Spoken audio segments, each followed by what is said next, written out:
Mayong adlaw na usab sa matag usa kaninyo. Pasalamat ko sa Ginoo nga nakahimo ka sa pag-abli niining sermon kay dili ni ako sa Ginoo ni nga mensahe alang kanimo ug alang sa imong mga pamilya, sa imong mga friends, and in fact for all the whole world. Kaya ang tanang makatawhan na ngayon makadungog sa pulong sa Ginoo. Nanginawat lang sad ko nga maayo mo mga panglawas ug nga pasalamat sad ko nga kami nakahimo ni ining pag video sa sermon sa Ginoo. Uban ko sa pagampo ug atong daygon og pasalamatan ang Dios. Glorious, immortal, loving Father. Ikaw ang tag-iya sa kalibutan, langit ug yuta imo. Ang naa sa dagat, nasa kalangitan, tanan o Ginoong Dios, ikaw ang naghimo. Ug pasalamat kami nga gihimo mo kami nga imo mga katawhan nga buot ka nga kami magdaig magsimba kanimo. Wa mi gihimo nimong iro, wa mi nimong gihimong ilaga kundi tao gayud in your image and likeness. Kay sa imong atubangan, we are very precious sa imong mga mata. Nga imo gani kaming gilukat pinaagi sa dugo sa imong anak nga si Kristo Jesus. Mao nga niining kabuntagon na mahal among itugyan ang among kaugalingon. Sa dakong pasalamat nga kami gitagaan nimo kahigayunan sa pagpaminaw na usab sa imong pulong nga buhi, because your word is alive. It is our life. Ug walay laing Dios nga makahatag og pulong kay ang kalibutan gibuhat mo lang sa imong pulong. Wa kay gihimo way materials, you just said it and it was done. So Father, nagampo sa mining kabuntagon o nining adlaw nga imo kaming tabangan nga makasabot ug madawaton ug puy-an gayud ang tanan nimo mga pulong. Kung doon na kay mga correction kanamo Ginoo, na kay pagbadlong, himo nga mudawat usab kami. Ug amahan nining tanan, ulian kanamo sa tanang pasadingog ug pasalamat in Jesus name. Amen and amen. Ang title na to is, To Whom Will You Obey God? Will you obey God or man? Kinsa man ang imong paminawon o sugton? Ang Ginoo ba o ang tao? Mangutana ko ninyo, nabot ba ka sa situation din dunay mo mando nimo to do something nga nahisupak gayud sa pamagi sa Dios? Or giforce ba ka pinaagi og threat kaning gihudlat ka? Unsa may imong response? O kung sa'y reason sa imong response. Daghan ang mga katawhan nga dali kayo ta matandog, dali kayo ta ma-push around, kay una sa tanan, ang atong foundation, dili ang bato nga si Kristo Jesus. O kung siya man ang atong pundasyon, a lot of times, ato sa siyang ibutang sa daplin, o mas atong dawaton ang mga suggestions o mga mando, o mga hudlat sa ubang mga tao kay ganahan ta mo please nila kaysa mo please ta sa Ginoo. Mo nang daghan sa mga tao tungod sa ilang kahadlok, maguna ang kahadlok, dali kay sila nga mubuhat, musunod nga dili sila maghunahuna kung nalipay ba ang Ginoo o kung kani sala ba ni batok sa Ginoo. Mo na nga kay wa man sila gauge kung kinsa ang ilang gayong tamdan, kay wa sila nakaila o nakahibaw sa pulong sa Dios ug wala sila magbasa o di sila sinati ni ini, mao nga kung sa isulti sa tao tuod dayon. Mga kisunan, para nako dili ta mutuod dayon sa sulti-sulti o bisan pa sa hudlat o sa himo nga kanabitang kanang luoko nakaparalan jud ka mosunod. Kibaw mo kani mao ang nahitabo usab, the same situation nahitabo sa mga apostoles, si Peter ug si John. Kay sila ni obey gud sila sa Ginoo dili sa tao. Nakahibaw sila why they do what they do. Nakibaw sila nga nung gibuhat nila ang ilang gibuhat. Mo na nga dita pwede moingon, ako ning nabuhat tungod kay nahadlok manggug ko, tungod kay iya manggug kong gihudla, tungod kay iya kong gi-threaten, or mamatay manggug ko, or mamatay akong family man ang mubuhat ko ni. There's no excuse sa mga daotang buhat nga atong pagabuhaton, ug labaw sa tanan, kung dili nato isibya, isulti, or tagaan nato pagtagad ang pulong sa Dios. So, unsay nahitabo dinhi? Ang setting nini ang Jerusalem. Si Peter ug si John dinhi gimanduan sa reliyoso nga mga leaders, dili mo sulti ug dili mo teach sa name ni Jesus Christ. Pero ang ilang gibuhat, wa sila mosunod. Kay ilay yung gipili ang pag-obey, ang pagsunod ug ang pagtuman sa Dios kaysa tao. So atong basahon sa Buhat 4:18 ngadto sa 22 ug nga English ni for the sake of those nga ganahan sa na English, no, dili kay pure Cebuano, because we're trying to reach out as many people as possible. Mao kini ang gisulti sa atong teksto. Buhat 8 or Acts 4 verse 18 to 22. Then they called them in again and commanded them not to speak or teach at all in the name of Jesus. But Peter and John replied, "Judge for yourselves whether it is right in God's sight to obey you rather than God. For we cannot help speaking about what we have seen and heard." And after threats, they let them go. They could not decide how to punish them because all the people were praising God for what had happened. For the man who was miraculously healed was over 40 years old. So tuno kapunto atong tanawon dinhi sa atong outline. They were commanded, gimanduan sila. They reasoned out, ni rason sila, o githreaten sila, gihudlat sila. So point number 1, gimanduan sila. So nakita nato dinhi nga gimanduan sila nga dili mo sulti og mo tudlo. Bisag unsa pa ilang isulti gatudlo nga naa gayud ang ngalan ni Hesukristo. So kaning atong itudlo karon continuation ni sa last week nga atong pagtuon. Manang mudasig ko sa matag usa, stay tuned every Saturday. Og ipasa bisa pag masabado, malunes na nga sa uban ninyong mga kahigalaan na binasa family nato, kay we need the word of God especially ning panahon karon. So unsa may nitabo last week? Ang apostoles gidala sila sa korte at ubang sila sa Sanhedrin nga mao ni ang Jewish Supreme Court aron questionon sila sa milagro nga nahitabo dito sa templo. Ang question mao ni, by what power and name did you do this? Unsang gahom ug ngalan nga inyo ning gibuhat sa tupa ang pag-ayo nila sa crippled beggar? Mao ni sa Buhat 4:7. Ilang answer? It was the power and the name of Jesus that healed the man. The cornerstone you builders have rejected is the only way of salvation for all men to be saved. So kung pa kailang answer, gahom o ngalan ni Kristo Jesus nga kining tawhana na ayo, siya ang cornerstone, siya katong Kristo ang Misaya Nazaretnon nga inyong gipatay, ug siya ang inyong kaluwasan apan kamo wa jud mo ganahi maminaw ani niya. So ang kaisog sa mga apostoles nakapangangha, astonish sila ang Sanhedrin.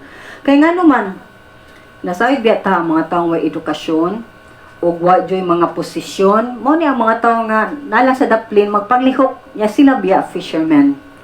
So nahimuong sila nganong isog kay ni gi-rebuke pa sila, murag dang kasaba ang ilang tubag ug nga gikonsensya sila sa ilang mga sayop. Nya kibaw sila nga kani sila white rabbinic training at all. Kay ang katong mga rabbis, mga teachers, katong mag teachers of the law, mo ni sila ang mga edukado, man ni sila ang taas nga tao sa ilang katilingban at the time ni Peter o ni John. At the same time, isog kay sila nga ni profess kinsa sila.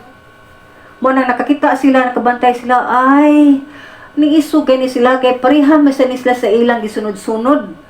Estudyante man ni sila ni Jesus Christ, nakaila dayon ang mga Hudiyo o ang mga kaparian kinsa sila.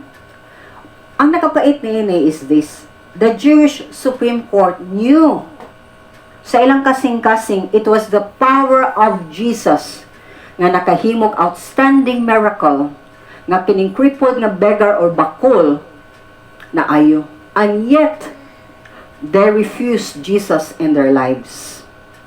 In addition sa ilang rejection ni Jesus, ila pa yung gimanduan ang mga apostoles, ayaw na mog sulti-sulti tudlo may tungod ani niya o sa iya bangging harian to others. Kibaw mo ang ilang pag-reject ni Jesus Christ, ilang gipakita unsa sila kabuang-buang. In spite sa ilang taas nga education, sa ilang posisyon, sa ilang authority o power as national leaders, they show themselves stupid, foolish, and that's what the book of Proverbs tell us. Maigsunan kay mga tao sa Proverbs 28 verse 26 nagingon, buang-buang foolish is the man who trusts in himself, but ang tao nga dunay wisdom safe siya. Mo na makita nato nga ang education nato dinhi bisag Harvard pagkagikan is not a guarantee nga makailak kang Jesus Christ. Is not a guarantee makaadto kag langit. Is not a guarantee nga ma-save ka. Kaya in fact ang education makahimo sa tawo nga mas taas siya panglantaw siyang kinabuhi. Iyang elevate iyang kaugalingon higher than God. Iyang itanaw iyang kaugalingon higher than other people nga muluk down siya. Labi na kung naa siya power, naa siya kwarta. Mo ni ang problema ni mga butanga. Kitang tao di ta kibaw mo handle what God gives us. Mo sa ni ang mga leaders. Mana si Jesus Christ, sakto siya gayud when he said in Matthew 11:19, wisdom is proved right by her actions. Ang tao nga dunay kaalam, makit-an nga sakto siya tungod sa iyang gipang buhat. Sama sad nga ang buang-buang masakpan gyud siya nga buang-buang siya tungod sa iyang isulti ug ibuhat. So mao ni nga mga leaders karon, ilang ipakita buang-buang sila kumpara sa mga apostoles nga mga way grado, mga ultimo, mga pobre, pero sila taas kay sila posisyon, and yet mas wise ning mga pobre kaayo kumpara nila. Mo na nga si Jesus Christ sakto kay siya sa diha naghimo siya 7 woes or kanang pagsulti niya nga pagkalaot ninyo nga statement addressed sa mga religious leaders. Matthew 23:13 atong mabasa ningon siya, woe to you, teachers of the law and Pharisees, you hypocrites! You shut the kingdom of heaven in men's faces. You yourselves do not enter, nor will you let those enter who are trying to. Ningon siya dinhi, pagkalaod yun ninyo magtutudlo sa balaod o kamo mga paresiyo, mga hipokrito. Inyong gisiradaan ang gingharian sa langit, diha gyud sa naong sa makatawhan, kay kamo mismo di man mamo kasulod, di sa mubuot na doon na pa'y musulod sa gingharian sa Diyos. And exactly that's what the Pharisees were doing even after Jesus Christ died na ug nabanahaw na. Nga nagpakita pa jud ang Ginoo nga buhi siya pinaagi sa milagro nga iyang gibuhat karon. Now, mananaw ta sa reason of Peter and John. So ni-reason out sila, ningon sila dinhi si John and Peter. Hukmi ko no yung kaugalingon whether it is right in God's sight to obey you rather than God, for we cannot help speaking about what we have seen and heard. So, ang mando sa Sanhedrin, ilang gibali ni Peter ug John, murabag bolas tennis ba?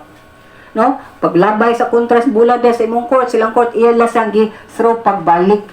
Ningon sila ni, kamo ko no, kung kamo sa akong lugar o kamo sa among lugar, kinsa man yung piliyon, Ginoo o tao? It's everyone's question right now.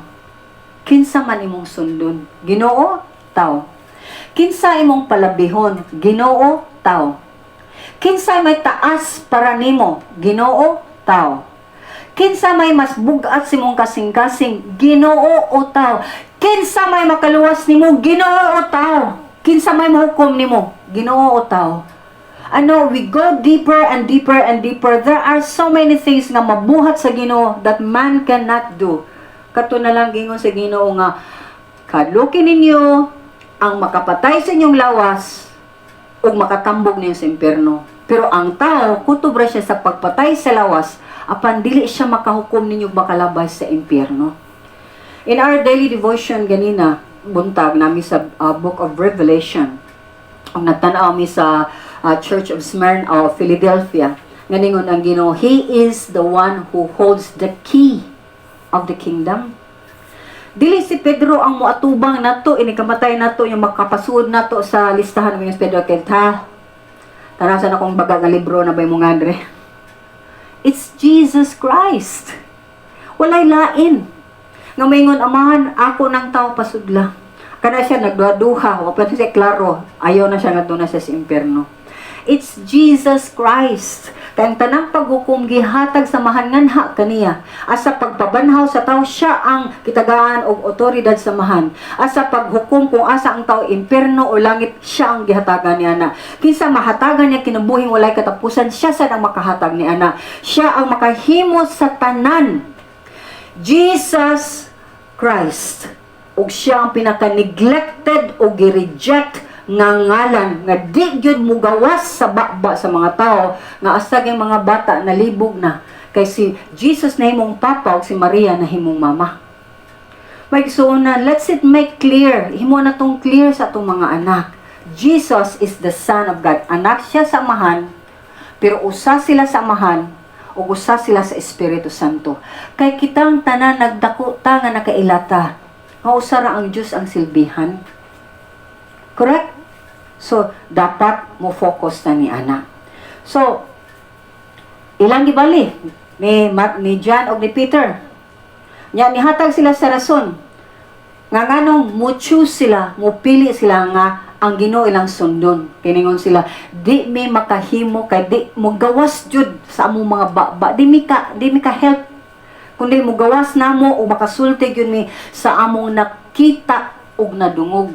Now, when you see something and you heard something, klaro na, amen? Pero kung makadungog lang kag istorya, pero wadyo kag kakitaan nga prueba, there's nothing nga solid nga evidence nga imong barugan kay nadunggan na nimo. Labaw sa tanan, wa ka nakadungog first hand. Ang imong nadunggan lang, istorya-istorya ra, tumo-tumo ra. Nya kaning tawhana ni sultig bati aning tawhana nya ikaw mismo wa ka kaila ng tawhana. Mabitag daghang kay mga tao nga nakasala gayud pirmi kay ilang gubon musulti sila bati sa mga tao nga wa guys sila nakibog unsay nahitabo sa iyang kinabuhi. Mao na ningon na Ginoo, do not judge. Kay kung hukom ka hukman sad ka. Una kamingon, oy naa kay muta sa imong mata. Klaro ha sang wa kay muta, una ka musulti kay truso nang naa sa imong mga mata may ingon ni Jesus Christ. Mga magigsuunan, ningon din si Peter o si John, di mi makahimo nga di mi mosulti kay nakakita mi o nakadungog mi. Sa ilang pagsulti ni ana, ilang giangkon nga witnesses sila, no? Naka-witness sila ni Jesus Christ og sa tanan nga iyang gisulti o sa tanan nga iyang gibuhat. O karon ni testigo sila, ni testify sila atubangan sa Sanhedrin, sa Supreme Court. Unsa man ang ilang nakitaan og nadungog? Remember, nag-study ta before ta ni padayon ning Book of Acts sa kinabuhi ni Peter og ni John. Kinsa man gyud ni sila? Si Peter ug si John naka-witness sila sa miracle of Jesus Christ. Nganuman sila man ang mga primero nga mga disipulo ni Jesus. Nga si Jesus, pagkitaan nila sa baybayon, kasi mag-teach si Jesus Christ sa baybayon nila, ng mga fishermen man na sila, ninabot ng panahon, nga si Jesus, ay, pamiyay na, mag-catch mo og mga tao dili ng mga isda. Come, biya sila tanan. So, pag-follow nila ni Jesus Christ, miracle upon miracles, nakakita sila. Si James, ng igsoon ni John, silang tulo, Peter, James, John, sila pirmi makakita sa mga importante kayong mga events sa kinabuhi ni Jesus Christ. Labaw na sa mga intimate, kanabang mura para nako kanabang dili para sa tanan. Dusi yang gipili, pero ang kaning tulo mo ay core niya. Mura pa yung sinaligan niya ni Jesus Christ. Nakakita siya sa milagro. Event sa katong milagro nga bata nga iyang gipabarog. Ya, ang mga ginikanan, mura niyang gipasud. Ang tanan, wa niya gipasud. Okay? Transfiguration, kasi may kakitaan ni Peter, John, James. Nausab ang dagway ni Jesus Christ, iyang ipadayag, iyang i-reveal, iyang divine, Diyos nun nga kinaiyahan nature, who is, nga puti kayo, puti dyan kayo siya, everything adiha si Elijah o si Moses, dito ni sa bukid. Nag-witness sila sa resurrection ni Jesus Christ. Kaya pagkato niya sa lubnganan, why tao? Kaya di kalitog tunga si Jesus nila mitras sila nangaon. Ya kadaghan, nga mukalit og tunga si Jesus sa dihang magpundok sila together. Ug labaw sa tanan, Nito nga si Jesus Christ nga, oy, namuisda din ha? May kakuha. Pakibawan nila si Jesus Christ, ambak sila. Langoy sa padong sa baybayon. Yung Jesus Christ, pangaunta, kaya nahin ako'y sinugba din, Because it was a time nga ang Ginoong Hesukristo was really assuring Peter nga gipasaylo gyud siya sa iyang sala, sa iyang pag reject ni Jesus Christ as somebody nga iya jong tan-aw nga iyang Diyos ug iyang master. Ascension, paggayam ni Jesus Christ kadto sa langit, broad daylight, nakakita sila. Witnesses sila. Naka-witness sila sa empowering of the Holy Spirit nga suddenly nag-pray sila dahil murag dila nga tongue like fire, and then they were speaking of the glory of God, glorifying God, testifying of who God is in different languages. Sila mismo nga, sabi na kong yaw-yaw, okay? And ako mismo, kakuan ko nga, galit ko og speaking tongues. Nga di makukibag speaking tongues. Ano, bitaw, it's the Holy Spirit. God will always prove to anyone nga nisalig o mituo gayon ni Jesus Christ. Nabuhi siya. Yan ay tabo ni sa Pentecost. Ug mao ni ang sunod nga mga adlaw after adto nga milagro. Nga naka-witness sila sa power of the risen Lord, nga naglihok kanila o pinaagi kanila, nga pag dahil lang sud nilingi sila aning bakol nga tao, and then ingon si Peter, barog, ni barog. Ug mao ni hangtod karon nag-discuss ta sa situation nga nakahugyaw, nakahimo og kanang para nila kagubot, pero actually ang kaguliyang was joy. Nga dunay Dios nga ni care og ni bati nila. Nganong mang ato mang pahilumon ang milagro, nganong ato mang himuon ang milagro nga murag way bili. Wala nga, kung ikaw usa ka sa naka-experience kinsa si Jesus Christ, di ka mo testigo, di ka mo sulti. Mabitang mag-wonder ko ubang Christian sila, pero di sila kasulti sa uban kinsa ang Ginoo. Why? Kaya di magud magsunod sa pamaagi sa Diyos. Pero kung magsunod ka sa pamaagi sa Diyos, wako ingon wako na sipyat-sipyat. Sige ko kasipyat Pero God magud is a forgiving God. Nga ikapla ni mo bangon gani ka, ang Ginoo will use you again and again and again. Mana kung maka-experience ka kanilang sa kaluoy, sa forgiveness sa Ginoo, di ka mo testigo ni ana. Ang tao arrogante kayo, dili mo pasaylo. Pero ang Ginoo mo pasaylo again and again. Di ka mo istorya sa uban niya na. Nga anaay Ginoo nga kasaligan nimo nga masayop ka mga pasaylo-pasayloon ka niya palakton kag usab kuyog niya. Di ka mo sulti sa kaluwasan nga gi-offer sa Ginoo diha nimo. For everyone, free. That is why si Peter ug si John dili ka help. Di mi kahimo nga amo pugngan kay murag nas dako kayong butang buto mo buto gyud sa mong babay mo gawas jud boom mamusulti gyud mi sa among nakita o sa among danungog bahala nag-unsay mahitabo namo. Mao na nga kung ikaw nakakita og nakadungog enough about Jesus Christ, mo testify ka. You see, it is not enough to say nga I know Jesus. Taghan mo ingon I know Jesus, but kung saan ang karoon, born again ko, Christian ka, ada ba? Then wala na. Then maghugoy-hugoy na sila. So, istorya na sa silang barkada, silang families, as if this is a Christian. Gilahiin na ka, you are sanctified. Santos mo ng sanctification. Santos ka, why ningunin mo nga, ituboy na mo siya na santos. Santos ka because you are set apart. Gikuha ka sa Ginoo sa tanang tao des kalapukan nga nagdumili sa pag-ila niya o gikuha ka niya parang imong kinabuhi maggamit niya sa kamayan sa iyang ngalan. Dili na imong ngalan. Dili ngalan sa imong family. Dili kang kinsa nga ngalan. Ngalan sa Dios.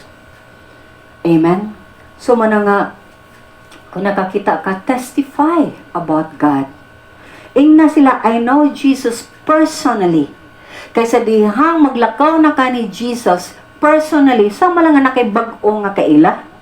nga may kayon ka, ay, kaila day mo na kaan, anong kaila man kay mo, nag-meet man good me, ani din he, classmate man good me, unya, sa mo pang ka-classmate, suod pa jud me, kami pa jud ang seatmate, so mas close ni mo siya kaysa pila ka book classmate na mo da sa inyong room, o sa uban pa ninyong classmates sa ubang sections. Correct? Can you talk about somebody nga close ni mo? Yes. Kinsa na siya, kung sa'yang kinaiya, bati o nindot. That's a personal relationship. That's what Christ wants. A personal relationship. So, kinanglan, kung na-born again ka, maka-experience yung ka personal relationship experience, rather. Daily experience diha sa Ginoo. Kaya siya man ang personally mo guide, mo help, mo aid, mo advise, o most of all, mo tabang ni mo to live, magpuyo ka, sumala sa iyang purpose, sa iyang godly o divine purpose sa imong kinabuhi. Mo bitaw nang if you say you are a Christian, kisang plano imong gisunod? Imong plano sa imong ginikanan? Kisang plano? It must be God's plan, dili imo. You see, sa dihang mo turn over ka sa imong life ngadto sa Lordship of Jesus Christ, magpuyo na jud ka para niya. And sa diyang magpuyo ka niya, magsige magpangutana, di makadungog jud ka sa iyang tingog. Kasi Jesus mismo naingon sa John chapter 10 verses 14, 15 to 27, I am the good shepherd. I know my sheep and my sheep know me.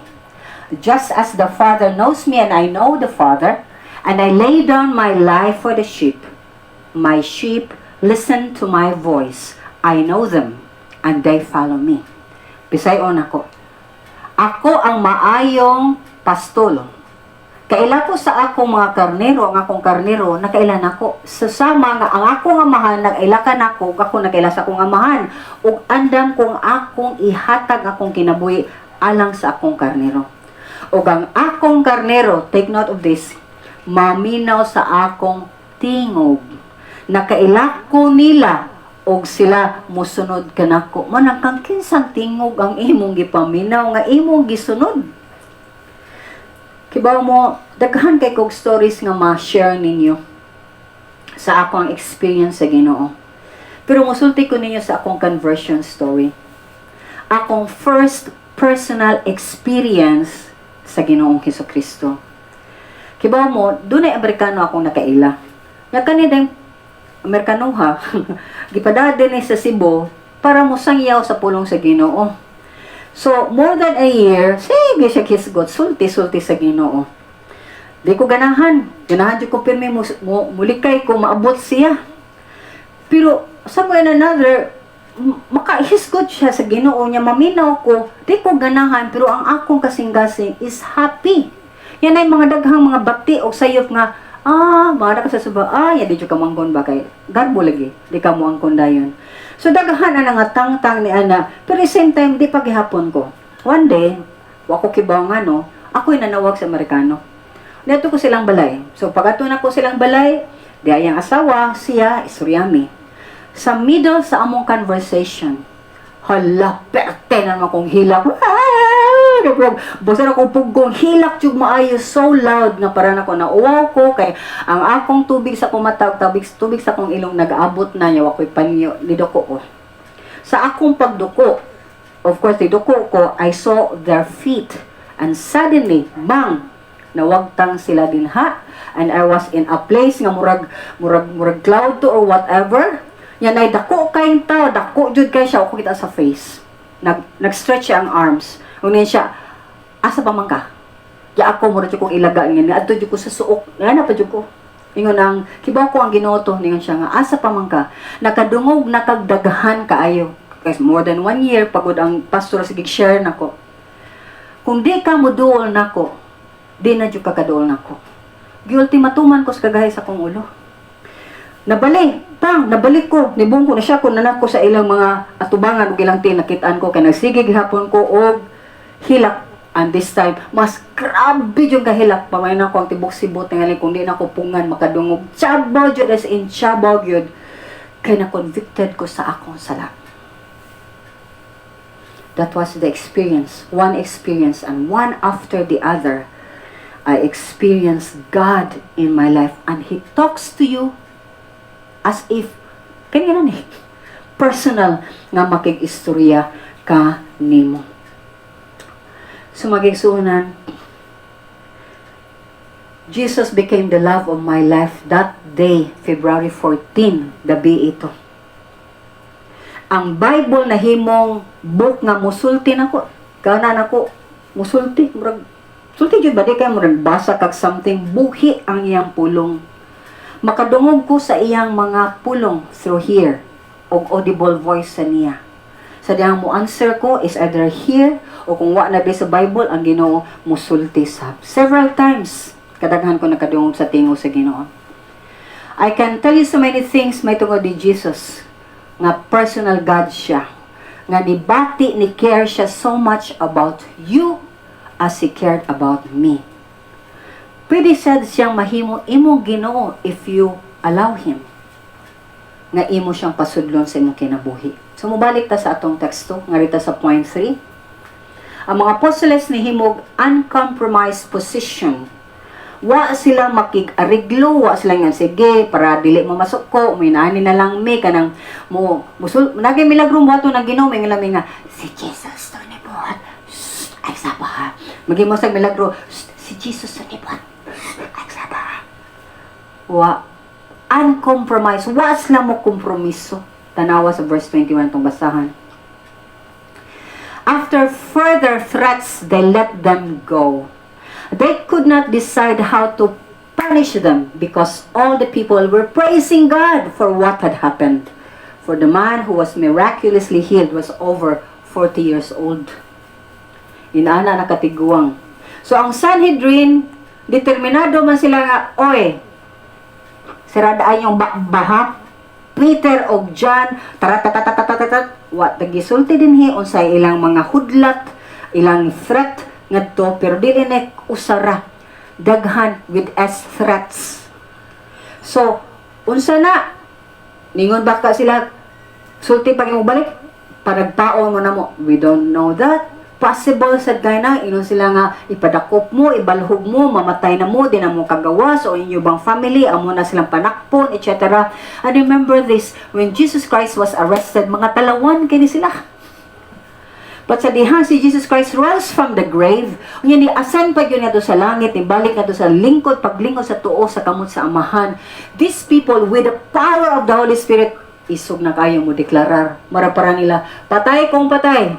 Basta ang among katuyuan, mapataas si Jesus Christ, umatumi sa langit. They were so determined to go to heaven and to declare who God is. So this supposedly godly men, nga nagpakita silang tinuod nga tango nga magsmal-smal na day tango sa ilang kinaiya, nagsigi og hudlat ni ining mga apostoles. Kaya kay nila kay powerful sila. Diba bitaw tanan sa Pilipinas, di ba? Ang mga taong pobre di ka-fight sa mga dato, sa mga bantugan ay mga ngan. Pero tan-awa ni mga taong pobre sila in the material things, pero dato kay sila sa Ginoo nga di sila mahimo nga di mo saba mahitungod ni Jesus Christ.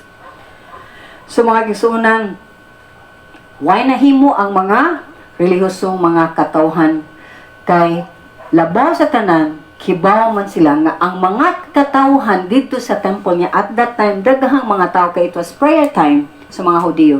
So everybody were there to pray, then a miracle happened.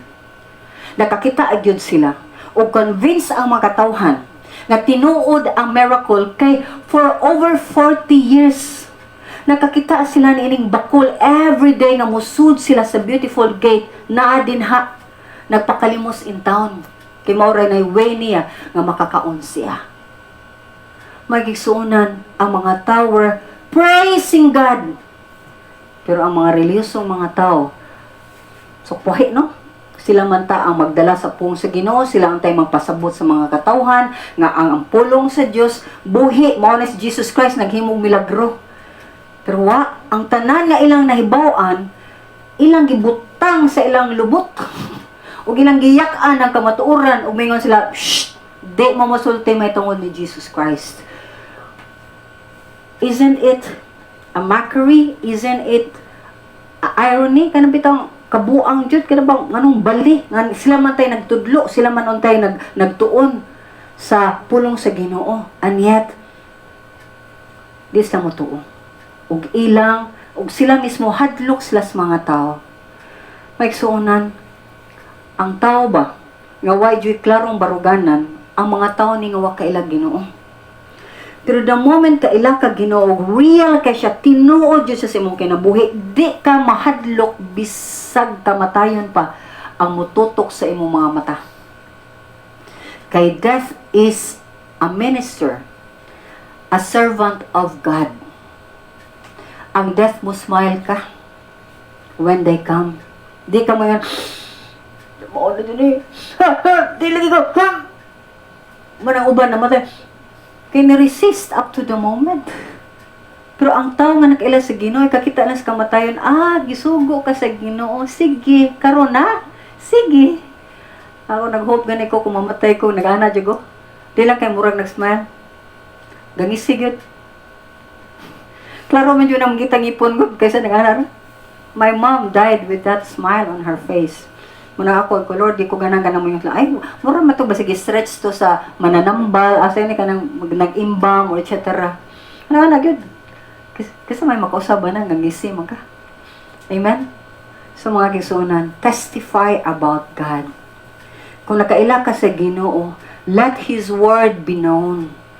Blind kaayon ning mga niingon nga kaila sila niya o di sila mosulti og labaw sa tanan ningon sila suban, di lang ta magisgot anak kay makaguba, makadivide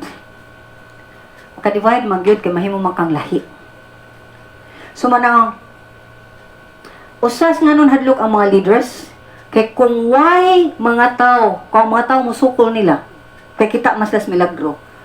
Hala, mga tao maguni sila nga kung why tao nga ilang i-control, then ang exercise sa ilang power empty ug ang ilang exercise silang authority useless.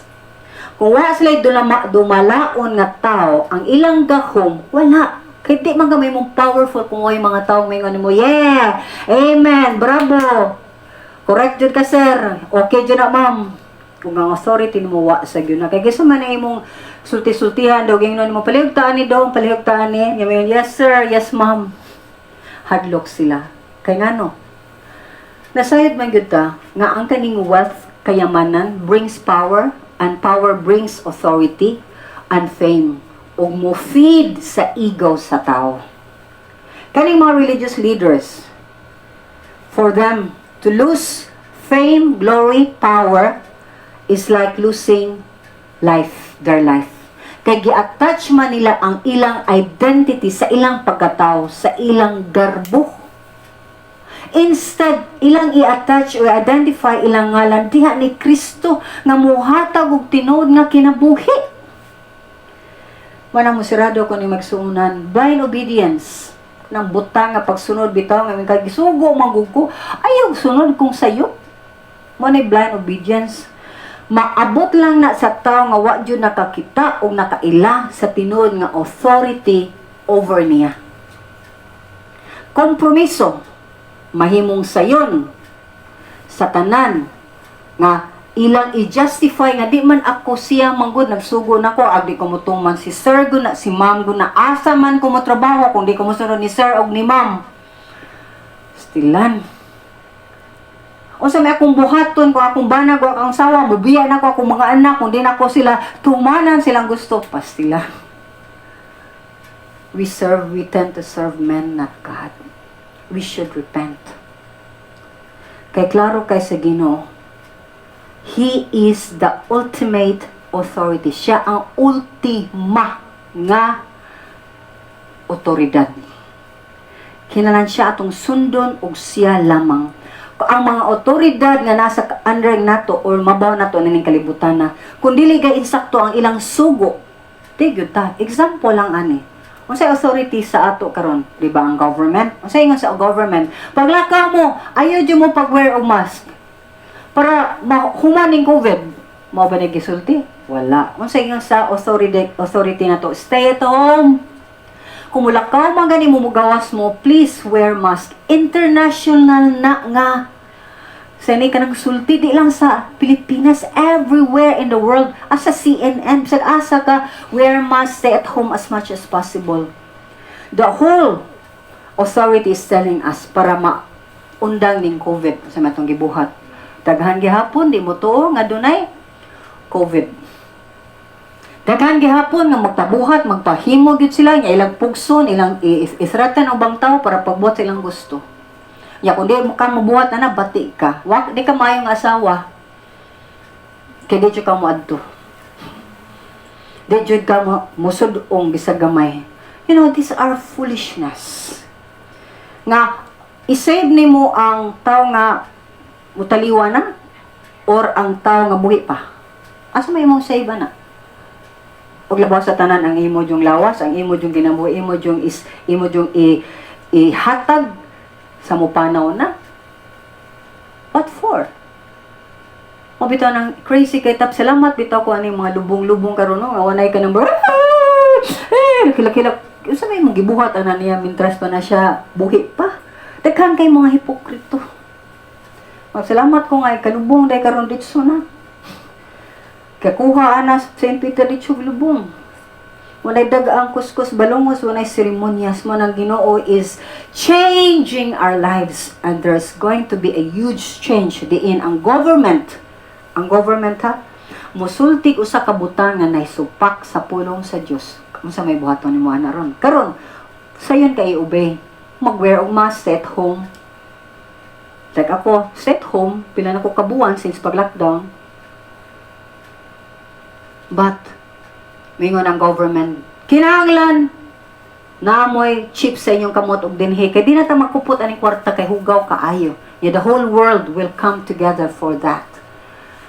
Adi pwede musunod tak sa government, everybody musugot yun nga naman. Kung wa ka sa chips, wa ka identity nimo dinha, mag-NPA ka, matukang bukid. Yung mga bukid nabasan nato, wanay mga tanom og tanang tao to nasa daghan sang tao sa bukid karon. Sama sa daghang tao sa syudad. Nya kuha ka na nga chip, di makakapalit o di kakabaligya. In short, di ka kakaon. Unsa may mubuhaton Christian? Yung ka Christian ka or I'm Chris who has a tiyan. Ana ka? Di ka Christ like but mamda ng Christian? Kaya if your stomach is your God, then magpa-chip jud ka, magpamarka ka. Manang nag-ampo ko nga klaro kaayo diha sa pulong sa Dios, and I ask you, read your Bible. Wa ka kibog asa sugod lang kay mga libro man ni, no, by books man ni siya. Pwede ka magsugod sa Genesis hangtod sa Revelation, o ngari ka sa New Testament, Matthew ngadto sa Revelation, or Genesis ka to Malakay and then New Testament. Just start reading and know the God who created you. Para siya ang imong sugton, siya ang iyang tingog imong paminawon, klaro ang Ginoo sa imong hunahunag kasing-kasing, and at the same time ikaw ang tao ang mopareha ni John o ni Peter nga nisulod gayud sa Ginoo. Kay mismo ang Ginoo dinhi in the Gospel of John 14:15 ingon siya nga, if you love me, you will obey what I command. Ang wa may gugma nako, di gyud mo sunod sa akong pagtulunan, kay kani nga pulong ngayon na dungog, dili ako iya ni samahan. Muna ang apostoles nakabarog sila against sa mga hudlat or threats sa religious leaders. Kay nakakita sila o nakadungog sila. Dili to gamay nga persecutions, kay nasayod sila nga ang ilang opponent, powerful men, and still dili sila masilence. Di sila pwedeng mohilom. I hope maghimo sa mo serious nga decision nga sa inyong tibok kinabuhi, inyong susihon sa Dios ba ni o dili. Mo na nga no God, give Him the honor and the glory nga iya. Kay if you know Him already, I encourage you, stand up. Barog diha sa imong pagtuo. Bahala nag-unsa. Obey God, not men. Pero kung wa pa kay personal relationship sa Ginoo, dawata siya. Sakdo na jud tinuod nga paghinulsol sa imong sala. before ka makutluan sa imong kinabuhi. Kay kitang tao karon nagpuyo sa lisod nga panahon. Jesus alone, siya lamang ang atong buhi nga paglaom. Ang atong source tinubdan sa atong kinabuhi karon. Naglaom ko nga inyo siya dawaton ug himong Dios sa inyong kinabuhi. Amen. Let's pray, Father. I know this is a message, Lord, for those nga ni-claim Christian sila. Pero wa ka sila experience nimo. Tamimi sila, silent sila. Wa sila boldness o Ginoo. Please forgive them and help them, O God, to repent. Kay nasayod ko, kanidyong sala, makahimo jud namo nga pipi, bungol, buta, deaf, blind, mute when it comes to you. I pray for your Spirit, Lord, to bring so much conviction that they will repent and start walking with you. Nga maka-experience sila sa imong pagkatinud nga Diyos kay personal ka nga Ginoo, nga nagkakig personal relationship na mo Ginoo. Nagampusad ko sa ningon sila, Christian sila, pero dili si Jesus ay lang gi-proclaim. Turn them back to you. Kaya di man pwede Jesus plus kinsa pa na. Ikaw ra Ginoong Diyos. Ang angayan, simbahon, ug angayan tumanan kay imong ganing kabubuton, ang angayan na mong susihon sa matag adlaw. And Father, sa mga wa'y alamag, sila naminaw karon, please, dad-a sila diha sa imong anak, o Jesus, dad-a sila sa imong amahan. Kay sa mga ikaw ningon, ikaw gamahan hiusa asad sila diha kanimo usamahan sa mga ako ubang mga tinuray nga Kristohanon na hiusa gayud kanimo nga dunay confidence bisag unsa pa mitabo ning kulibutan na Lord di mi mahadlok. Father God, ikaw ra ang among paglaom. Cause them to see nga ikaw ang deliverer, ikaw ang savior, ikaw ang among master walay lain. Akong gitugyan, kining tanang mga katawhan nga naminaw karon, apil na akong kagalingon Ginoo. Hiusa ako kanunay da kanimo. Ug amahan, himo nga makita ka kanunay sa akong kinabuhi ug sa kinabuhi sa tanan nga niingon, nakaila sila ni Jesus Christ. To you alone be the glory, the honor, and the praises, Father. And all of this we pray in His name. Amen and amen. So, salamat, nag-ambo ako nga inyo ning i-share, inyo ning i-like. Please share most of all. O nga, pag-praisean mo, nga ang uban ninyong mga relatives, friends, families, maka-ilasad sa Ginoo. Amen? God bless you.